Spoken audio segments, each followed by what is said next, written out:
किसी को नहीं पढ़ाया, किसी को नहीं पढ़ाया। जाहिल अक्खर जाहिल लखा। जानते हैं ये उस जमाने की बात है जब कुरान पढ़ने वाले बहुत कम थे। इक्का दुक्का कुरान आदमी पढ़ने जानता था। बाप का आखिरी वक्त आ गया, मरने लगा, रोने लगा, तो बेटों ने कहा कि बाबा ते कने का नहीं जा।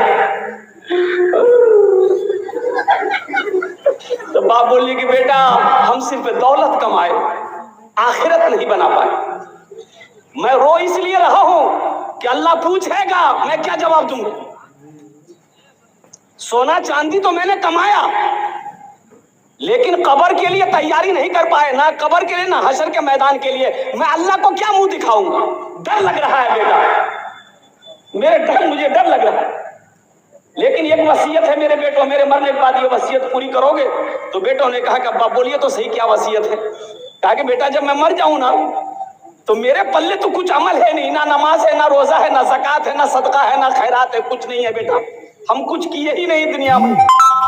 तो बेटा किसी कुरान पढ़ने वाले को लाकर, हाफिज कुरान को लाकर ना कुरान पढ़वा कर मेरे हक में दुआ करवा देना, शायद अल्लाह कुरान के सदके में मेरे गुनाह को माफ कर दे। तो बेटों ने वादा किया कि अब्बा एक वसीयत क्या, अगर 10 वसीयत भी आपकी होगी तो पूरी करेंगे, इसलिए कि आपने हम लोगों के लिए दौलत इकट्ठी की है। बाप इस दुनिया से चला गया, इस दुनिया से चला गया।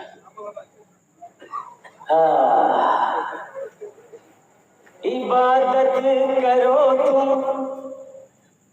इबादत करो तुम सदा अपने रब की, ये दुनिया किसी की हुई है ना होगी। इबादत करो तुम सदा अपने रब की, ये दुनिया किसी की हुई है ना होगी। इबादत करो तुम सदा अपने रब की, ये दुनिया किसी की हुई है ना होगी। यहाँ पर किसी की बनी ना बनेगी, मिलेगी तो 2 गज जमीन ही मिलेगी। यहाँ पर किसी की बनी ना बनेगी, मिलेगी तो 2 गज जमीन ही मिलेगी। मरने वाला मर गया, बेटे जमा हुए, रिश्तेदार आए, नहलाया धुलाया गया, जनाजा पढ़ा गया, कब्रिस्तान में ले जाके दफन कर दिया। चारों बेटा रात में बैठा मशवरा करने के लिए कि अब्बा मर गया है, वसीयत के मुताबिक किसी हाफिज कुरान को लाकर कुरान पढ़वा कर दुआ करवाना है। तो 3 बेटा बोला, छोटे भाई जो बोला कि सुना ज्यादा परेशान मत हुए, बाबा मर ले गए, अब वो जाने कबर जाने, टेंशन मत ले, अपनो अपनो काम करें। हम कहां ढूंढने जाएंगे भाई हाफिज कुरान को ले, मर के तो देखो ना कौन किसको याद करता है। भाई मरने के बाद कोई किसी को याद करता है? ये घर वाले 2-4 दिन रो लेंगे, आंसू बहा लेंगे, दुआ हुआ होगा तो करवा देगा। 6 महीना 4 महीना 6 महीना साल भर तक याद रखेगा, फिर उसके बाद कौन थे आप, आपका नाम लेने वाला कोई नहीं। ये इतनी बड़ी जालिम दुनिया है, ये धोखे की दुनिया है।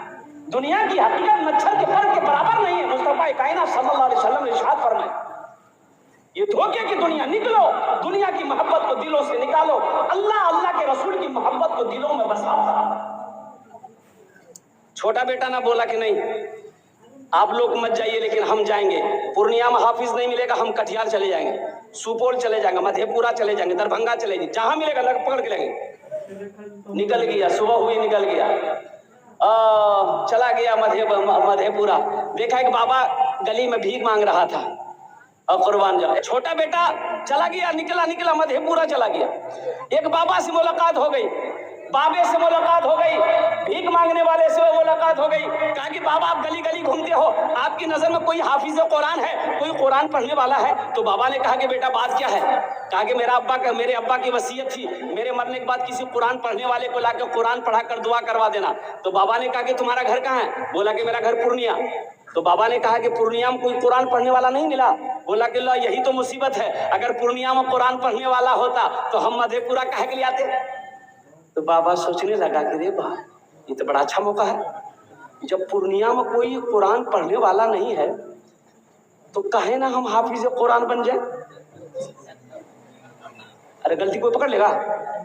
जब कोई जानता ही नहीं तो पकड़ेगा कैसे? बोला बेटा आप समझो परेशानी दूर तुम्हारी। बोला कैसे? बोला कि हम हाफिज कुरान भी हैं, कारी कुरान भी हैं। अब पक्का जाहिल था, बड़ा खुश हुआ, पकड़ के घर ले आया। बोला पढ़े? बोला यहाँ मत पढ़िए, कब्रिस्तान में पढ़िए, मेरे अब्बा का कब्र में बैठ के। बोला ठीक है जाओ तुम घर जाओ। बोला नहीं घर नहीं जाएंगे, मेरे सामने पढ़िए। पढ़ना शुरू किया, खुदा मैं तो कुछ जानता नहीं, ऐ खुदा मैं तो कुछ जानता नहीं, ऐ खुदा मैं तो कुछ जानता नहीं। लड़का बोली मुझे बड़ा अच्छा पढ़ी। दूसरा भाई भी एक जाहिल को पकड़ के लिया। बोला कि छोटका ला सकता, हम नहीं ला सकते। वो भी एक जाहिल को पकड़ के लिया, घर लाया, खाना पीना खिलाया। बोला पढ़े? बोला यहाँ मत पढ़िए, मेरा छोटा भाई का हाफिज साहब कब्रिस्तान में पढ़ रहा, आप उसी के बगल में बैठ के पढ़िएगा। बोले वाह वो हाफिज साहब है? बोला अच्छा वो हाफिज साहब होगा, जितना हमको मिलता है आधा उसको दे देंगे, आधा तो बचेगा। जब ये गया, ये लंबा कुर्ता, लंबी दाढ़ी, लंबी टोपी, वो जो पढ़ रहा था वो पढ़ना बंद कर दिया कि लागी जी असली आवे जी।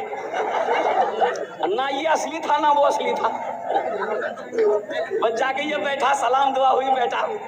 दोनों भाई खड़ा है कि पढ़िए आप लोग। बोला बाबू घर जो हमारी पढ़ते रहो। बोला नहीं सामने में पढ़ो। तो पहला वाला बोला कि असली है कि नकली है पता कर लेंगे, जो होगा देखा जाएगा। पढ़ना शुरू किया, ऐ खुदा मैं तो कुछ जानता नहीं, ऐ खुदा मैं तो कुछ जानता नहीं। दूसरा वाला समझ गया कि पक्का जाहिल, तो भी पढ़ना शुरू किया। जैसन तू वैसन में, जैसन तू वैसन में, जैसन तू वैसन में, जैसन तू। अरे भाइयों, तीसरा भाई वो भी गया, ये जाहिल को पकड़ के लिया, तीसरे कोने में बैठाया। चौथा भाई कहाँ मानने वाला था, बोला कि 3 ला सकता है तो हम बाप का बेटा नहीं है, हम भी तो ला सकते हैं। वो भी भागा गया, एक जाहिल को पकड़ के ले आया, चारों को 4 कोने में बिठाया। बोला अच्छा ये बताइए आप लोग, बाबा के जन्नत पहुंचाने में कितना दिन लगता? तो रास्ते कल की बेटा जन्नत बहुत दूर है, कम से कम 2 महीना लगता। बोला 2 महीना लगो कि 4 महीना? बाबा की जन्नत ऐसी बाहर मत छोड़िया। 2 आदमी हाथ पकड़िए, 2 आदमी पैर पकड़िए, मेरे अब्बा को जन्नत के अंदर में दाखिल कर दिए, कुर्बान जाओ। पहला पढ़ना शुरू किया, ऐ खुदा मैं तो कुछ जानता नहीं। दूसरा बोला जैसन तू वैसन में, जैसन तू वैसन। तो तीसरा समझ गया कि ये दोनों पक्का जाहिल है। तो वो भी पढ़ना शुरू किया, ये अंधेरी तकलीफ कब तक चलेगी, कब तक चलेगी, कब तक चलेगी। फिर चौथा समझ गया कि तीनों पक्का जाहिल है। वो भी पढ़ना शुरू किया, जब तक चले चलने दो, जब तक चले चलने दो, जब तक चले चलने दो। कब्र में फेंक देगा जमाना, फेंक कर लोग होंगे रवाना। कब्र में फेंक देगा जमाना, फेंक कर लोग होंगे रवाना। मिट्टी डालेंगे फिर मुट्ठी मुट्ठी, ये भी हिस्सा उठाना पड़ेगा। दोस्तों एक दिन इस चमन से आशियाना उठाना पड़ेगा। उठ गया जिस घड़ी आबुदाना, छोड़कर सबको जाना पड़ेगा।